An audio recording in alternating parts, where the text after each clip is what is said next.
welcome to our center.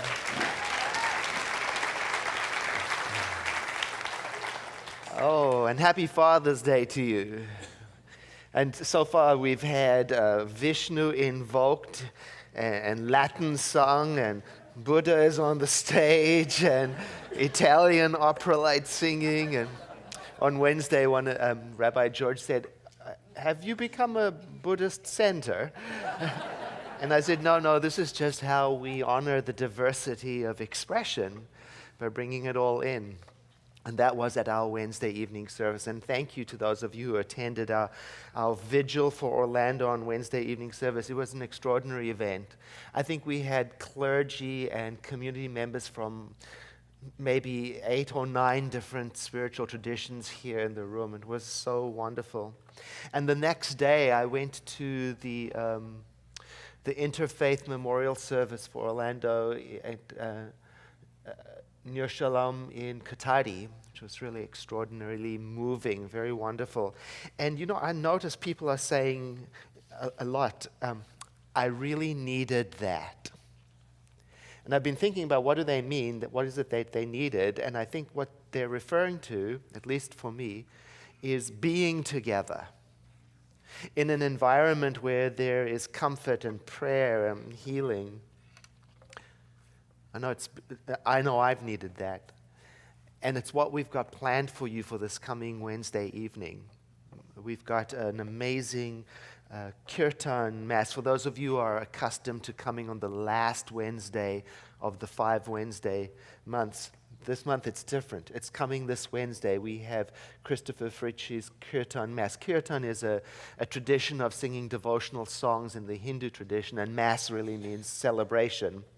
And he's put them together and created a tremendous devotional singing experience. And I know that I can tell I need it because I've been thinking about it and realizing at some point I've maxed out on words, on being able to hear, read, or take in any more words explaining. And I can feel that I still need something, though, to be together in an environment that will help me process and integrate everything that's going on a feeling level. And that's why the Wednesday event is so amazing for me, because I can sit there and let the words of the songs wash over me. They're very simple songs. They're repetitive in nature, hypnotic almost. And there are 5 movements, each movement corresponding to the 5 steps of affirmative prayer. Very beautiful. So there's no message. There's just the opportunity to sit together, sing together, or you can just listen in the prayer. So if your heart is still aching, like mine is, then I invite you to join us on this Wednesday at 7 p.m. for a truly moving and healing community experience. Healing to me means embracing wholeness. And wholeness in this case means to me both being true to our grieving experience, and at the same time also embracing the goodness that is rising up in the midst of this tragedy, and there is a lot of it. A lot of it. So many people have written to me reminding me of the story of Mr. Rogers being told during the time of tragedy to look for the helpers. And in a similar way, I have been finding it very helpful to look for and to appreciate the expressions of goodness that are emerging. Like that man in Illinois who made crosses for each of the individuals who were killed in Orlando, and then he stacked them up in his truck and he drove for over 1,000 miles from his home in Illinois to Orlando, where he placed them, and he brought markers along with so that people could write messages of love on each of the crosses that were each individually named for the people killed. See, paying attention to the emerging goodness, it may not bring the people back, but it helps me refocus and embrace hope again. And that's very important for me, not to lose that. See, this tragedy has, and appropriately so, it's taken the focus away from everything. Yet, there's a lot going on in our world that stirs up hope, that's worthy of notice. Like the ride you heard Reverend Ruth reference. Some people are calling it a heroic journey of 8 cyclists and 1 roadie from our community who joined another 3,000 people to ride from San Francisco to Los Angeles to raise funds. And altogether, we raised in excess of $16 million.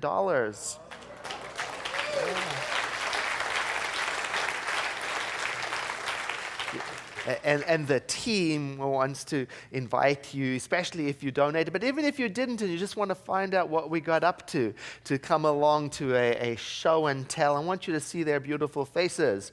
Here are our team members, and some of them are here. If you are here, won't you stand so we can acknowledge you?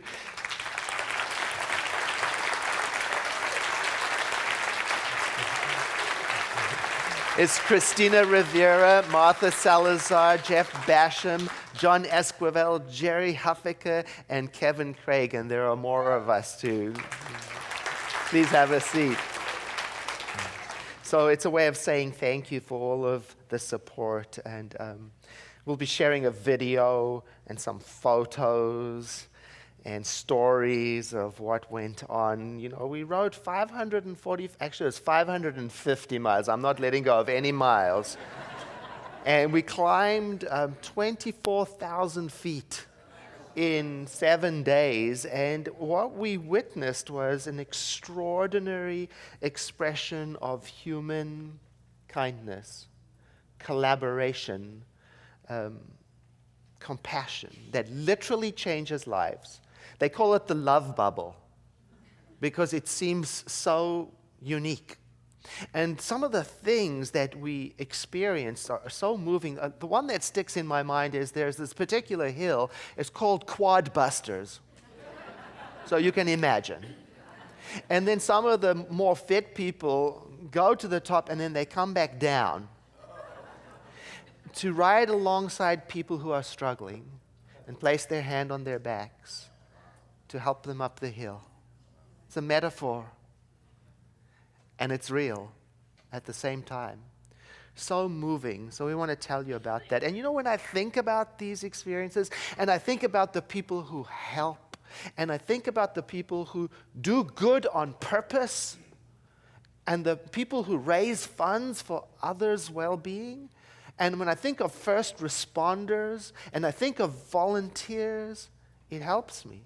It helps me to build a case in my mind for the world I want to believe in, that I want to live in. And that's how I answer the question, which is our topic for today: what is your vision? I answer it by shifting my attention to those acts.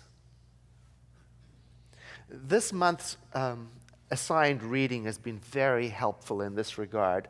Living Beautifully with Uncertainty and Change. Just amazing. And it's wrapped around 3 central commitments.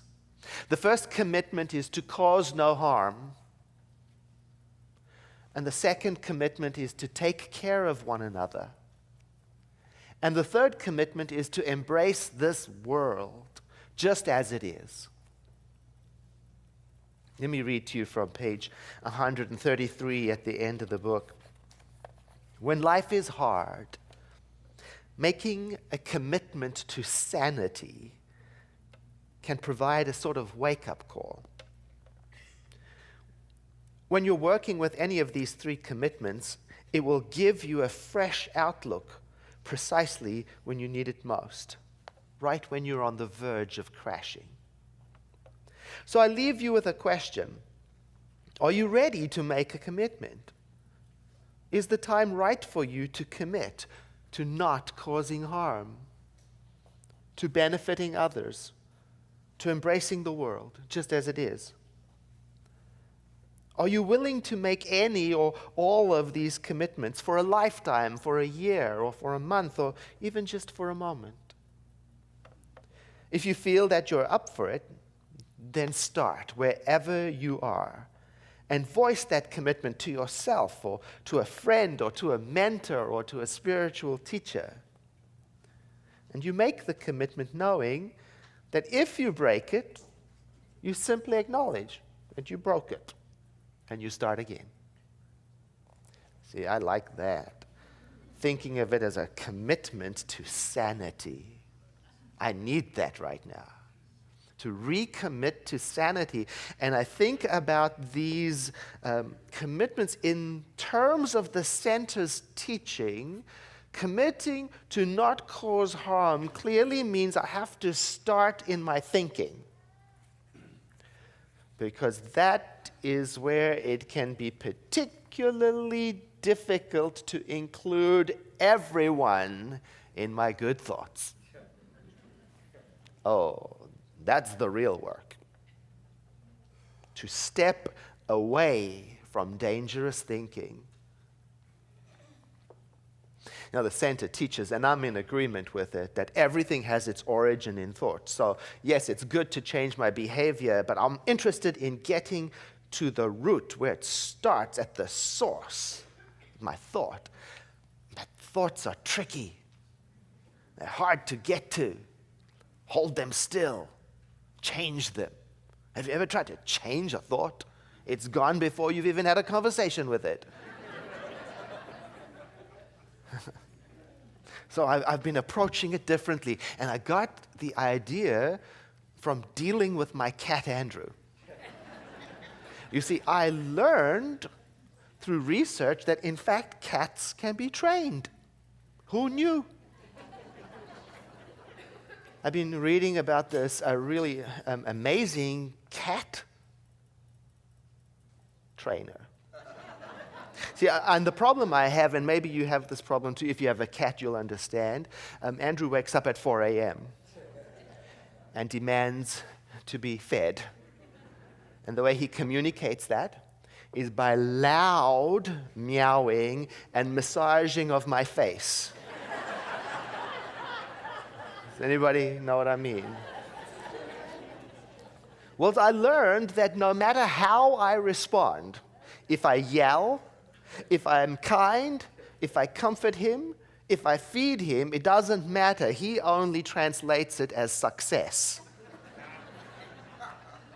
And so his thought tomorrow is, louder is better.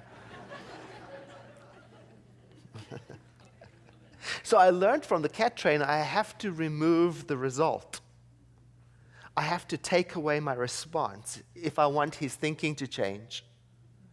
I never thought about it that way. Of course, that's not all there is to it. If you want to know the whole program to changing your cat's morning routine, come and talk to me. I'll tell you the whole program. Yeah, it works. Yeah. But it got me to thinking about changing my own thinking and how I might consider stopping certain behaviors as a way of rooting out the thinking. Because I understand what causing no harm means. We can understand that. It means, for example, practicing non-aggression. Don't attack. It means practice respecting the property of other people. Don't steal. It means practicing respecting other people's bodies. Don't abuse. My own body, don't abuse. It means practicing kind-hearted language. Don't gossip. Don't defame.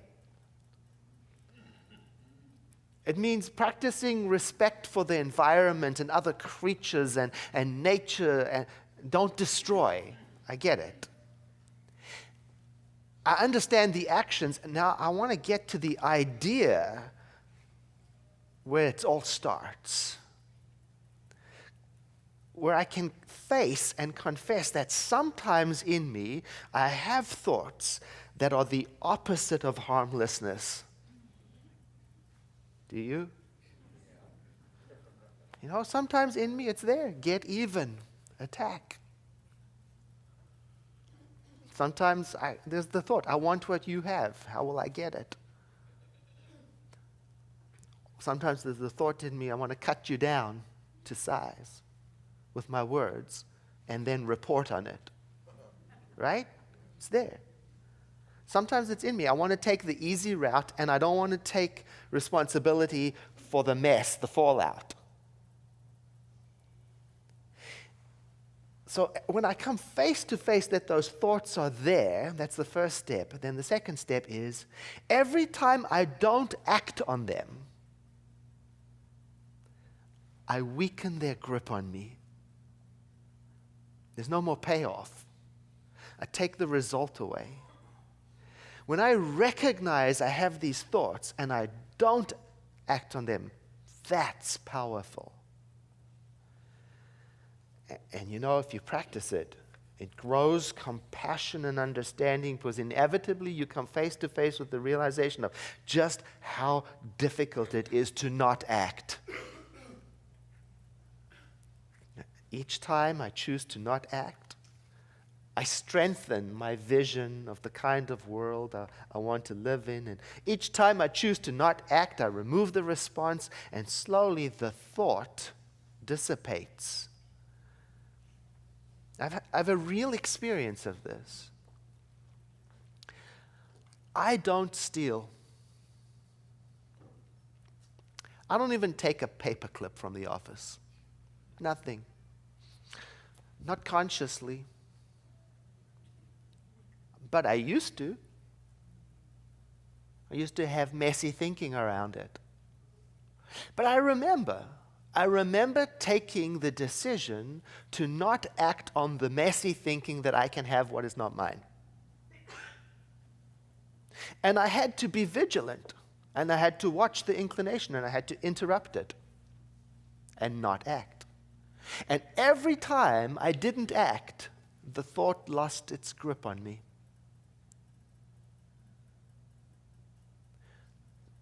To the point where today it's not present. I don't want what you have. It's real. It's a way of taking care of each other, which is what the second commitment is. A commitment to taking care of one another. Oh, there is this idea that you and I must first learn to love ourselves before we can properly love another. It became popular, I think, when the New Age became popular. And when I first encountered it, I thought it was a very awesome idea. But now I doubt its accuracy. And I tend to think that you and I, just as we are, with all of our faults and all of our incompleteness and all of our imperfections, we can still make a much needed contribution to the world and to our community. We don't have to wait. In other words, you and I can care about and support each other long before we have perfected self-love. In fact, postponing the expression of loving kindness until we have mastered self-love is a terrible idea. I'm just thinking, if my parents had withheld love from me until they could love themselves, disastrous, stupid. Look. The idea of taking care of yourself first before helping others is good in an airplane.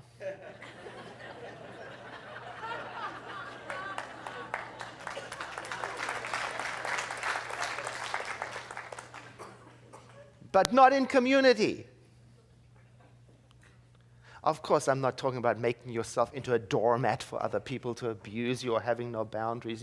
We have to approach it maturely and with understanding. But it's really the question is, how can I bring this commitment to taking care of other people, how can I bring it alive in me? And I think that an easy way is by practicing the simplest form of kindness, common courtesy.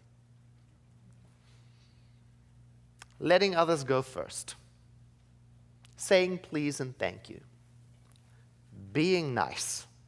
No, no. Nice is a trigger word for some people. They think of disingenuous, fake expressions. But nice is a better word. It's got a bad rap. I mean, I looked it up. I got some synonyms for nice for you. Here is what nice means: friendly, generous, warm-hearted, understanding, charitable, humane, considerate, forbearing, tolerant, agreeable, beneficial. People, be nice.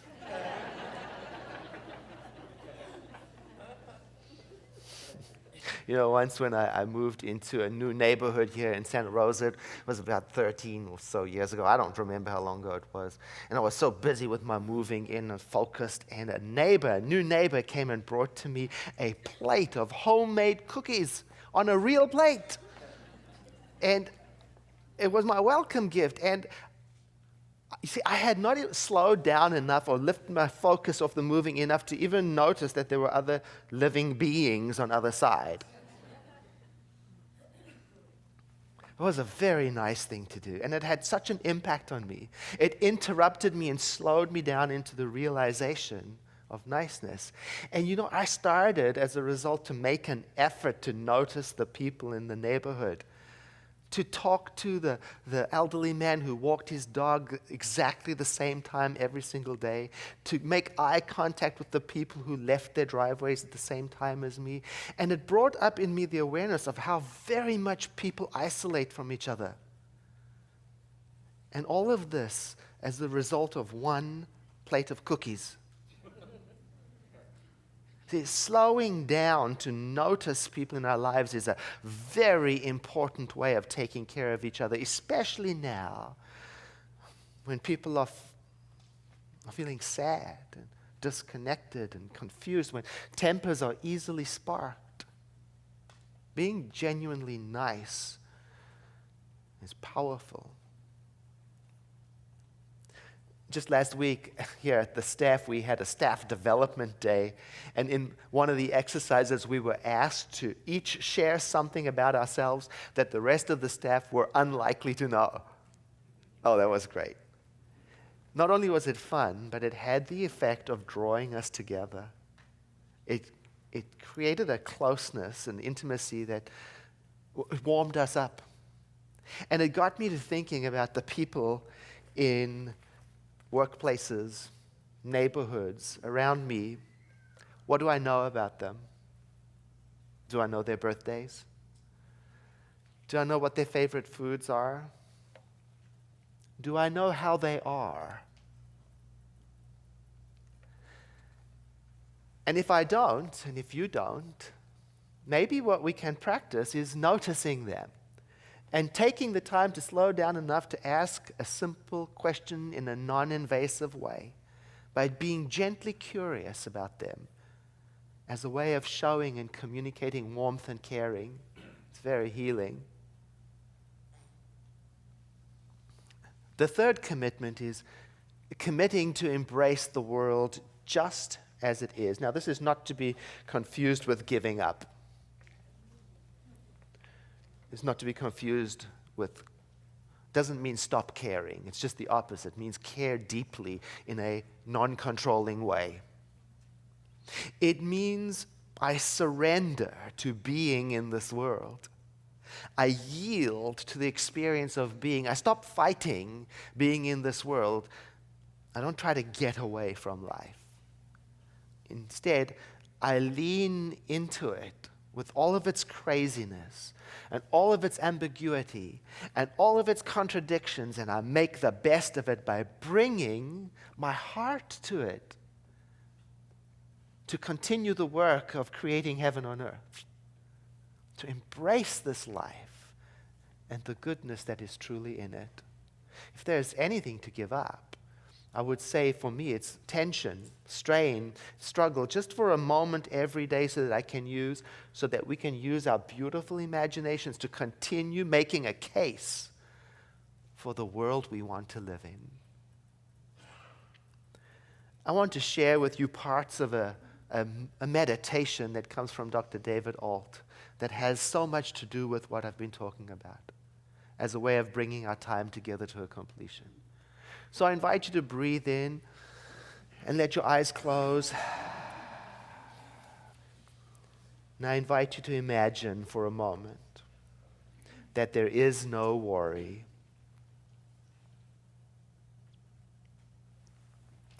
Imagine that for a moment, every eye sees a petal begin its journey from stem to ground. And in that thimbleful of time, where all worry becomes extinct, all futurizing over what might be or what could happen ceases. Then the world in relaxation unites in the joy of the now. Yes, imagine for a moment. There is no worry.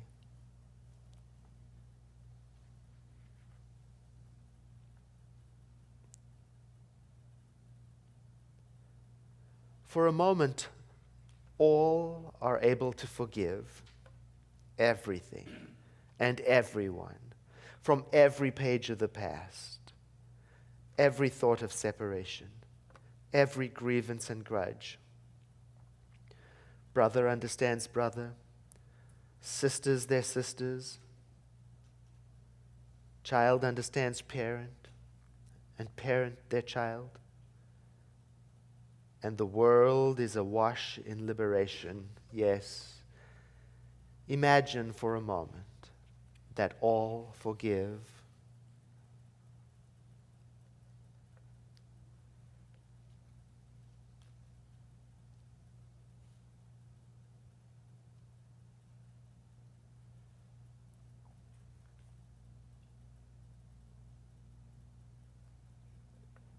For a moment, every heart has someone to love and someone who loves them back. For every soul, there is a connection, and for every connection, there is an appreciative soul. Loyalty, devotion, and respect are as natural and effortless as breathing. Yes. Imagine for a moment that true love exists for all. And when we link each imagined moment to the other, we stretch them into hours, and the hours into days. And in those collections of days where the imagination is free to think as big and as grand as it can, we begin to see and feel the shifts. Our planet, our hearts, our passions, our lives, all expanding and guiding us into a new era of living.